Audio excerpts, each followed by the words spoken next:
ආයිබෝන් සුබ දැසනක්. අදත් මම ඔයාලත් එක්ක එකතු වෙන්නේ ලේක් රිසෝට් බෝල්ගොඩ හොටලේ ඉඳන්. එහෙනම් ඉතින් දන්නවා අපි අලුත් කෑම ಜಾති ගොඩක් ඔයාලට ගෙනල්ලා දෙනවා. අදත් මම ලේක් රිසෝට් එකේ චෙෆ් ඉන්නවා චෙෆ් අකලංක ආයිබෝන්.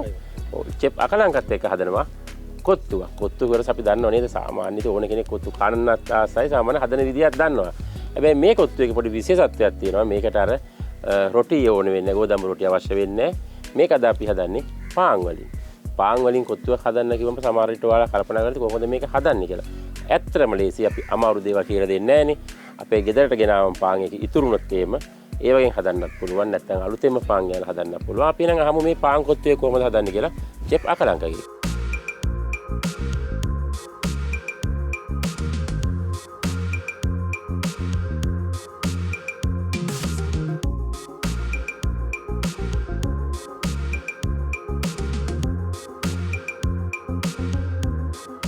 චෙප් අකලංක අපට ලෑස්ති කරලා දීලා තියෙනවා පොඩියට කපාගත්ත පාන් ඒ වගේම රම්පේ කරපිංචා පොල් කිරි ඉඟුරු සුදු ලුණු ඕන ගෙදරක තියෙනවා ඒ වගේම කරපිංචා ඒ වගේම කපාගත්ත පොඩියට කපාගත්ත කුකුළු මස් දැන් ඔයාලා කුකුළු මස් කන්න නැත්නම් මාළු ගන්න පුළුවන් ඉස්සෝ ගන්න පුළුවන් දැල්ලෝ ගන්න පුළුවන් ඒ කැමති දේ එකතු කරගන්න පුළුවන් ඒ වගේම ලුණු ගම් මිරිස් කුඩු අරන් තියෙනවා ඊට අමතරව බිත්තරයයි තෙල් ටිකයි නේ චෙප් ඒ ටික තමයි අවශ්‍ය වෙන්නේ කියන්නේ බොහොම අපේ ගෙදවල් වල තියෙන જાතිම තමයි තියෙන්නේ එහෙනම් ඉතින් අපි හදමු නේද දැන් අපි ලුණු කපාගත්ත හීනියට ඊළඟට කපා ගන්නවා ඉඟුරු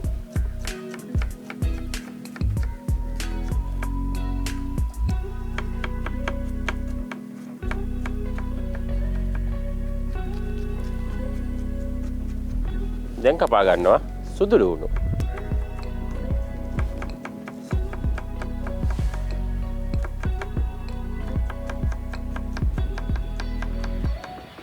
ඒ වගේම කැරට් කපා ගන්නවා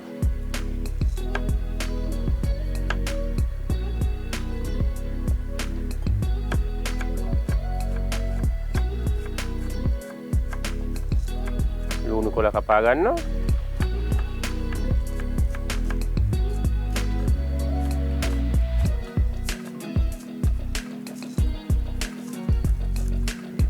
ඊළඟට කපා ගන්නවා බෙල් පෙපර්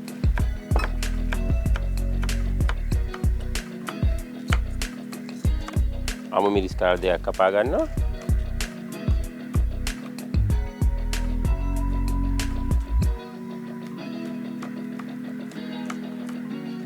ඔව් අපි දැන් කපා ගන්න තියෙනවා අමු මිරිස් බෙල් පෙප්පර් වගේම ලුණු කොළ කැරට් ඉඟුරු සුදු ලුණු සහ ලුණු ඔය ටික ඔක්කොම කපලා ඉවරයි මෙතන තියෙනවා පොඩිට කපාගත්ත පාන් එහෙනම් ඉතින් මේ ටික ඔක්කොම එකතු කරලා බලමු මේ කොත්තු හදන්නේ කොහොමද කියලා මුලින්ම මම එකතු කරගන්නවා නේද චෙෆ් අපි මුලින්ම එකතු කරගන්නවා පොල් තෙල්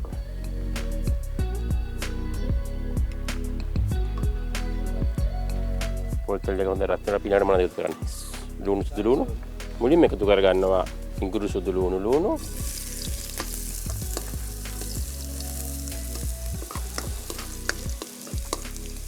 ඔව් ඉඟුරු සුදු ලුණු හොඳට බැදිලා හොඳ සුවඳක් එනකොට මම එකතු කරගන්නවා මේකට කැරට්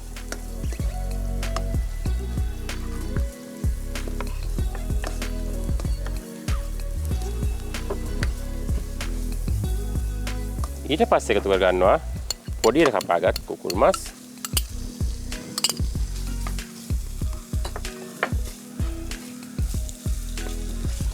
කුකුල් මස් කැරට් ඉඟුරු සුදු ලුණු දාලා මේක හොඳින් ටෙම්පරාදු කරගන්න ඕන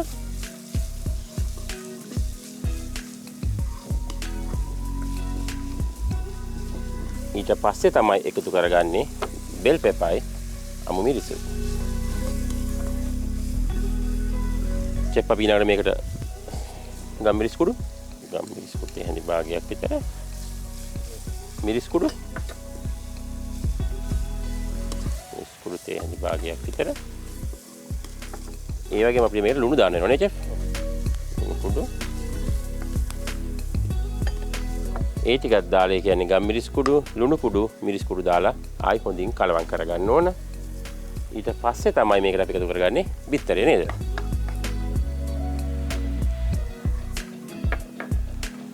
බිත්තරෙත් හොඳට අර කලවම් කරගන්න ඕනේ ඒ වගේම කැරට් කුකුල් මස් එක හොඳින් කලවම් කරගන්න ඕන දැන් එකතු කරගන්නවා අපි අපි කරපිංචා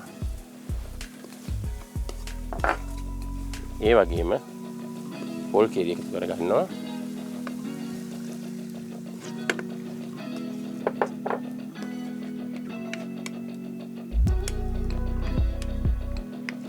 පොල් කිරි දාගත්තට පස්සේ හොඳට මේක උතුරන්න ඕනේ. අපි දන්නවා පොල් කිරි බාගට ඉතුරුවොත් එහෙම එක හොඳ නැහැ. ඒක නිසා පොල් කිරි හොඳට උතුර ගන්න ඕනේ.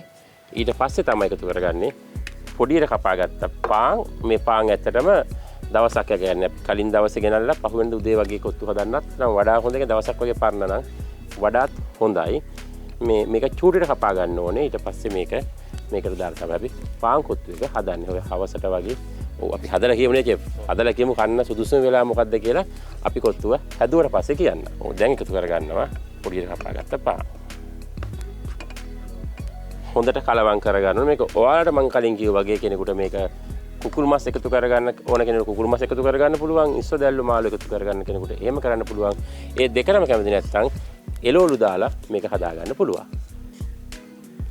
හොඳ සුවඳක් එනවා මගේ පැත්ත තමයි ඇත්තට මේ දුම එන්නේ නේද? හොඳ සුවඳක් එනවා. අපි මේකට ඇත්තටම වසකාරක මුකුත්ම දාලා නැහැ. අපි ගොඩක් කරලා කියන කොත්තු වල රසකාරක නෙමෙයි වසකාරක දාන්නේ කියලා.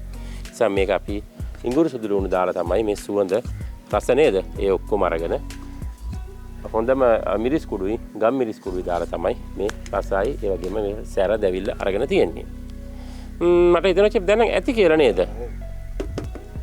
අපිත් හොඳම දේ තමයි ඔයාලට දෙන්නේ. ඒක නිසා බය නැතුව ගෙදර හදන්න විශ්වාසයෙන් ඇතුව ගෙදර හදලා කන්න පාන් කොත්තු.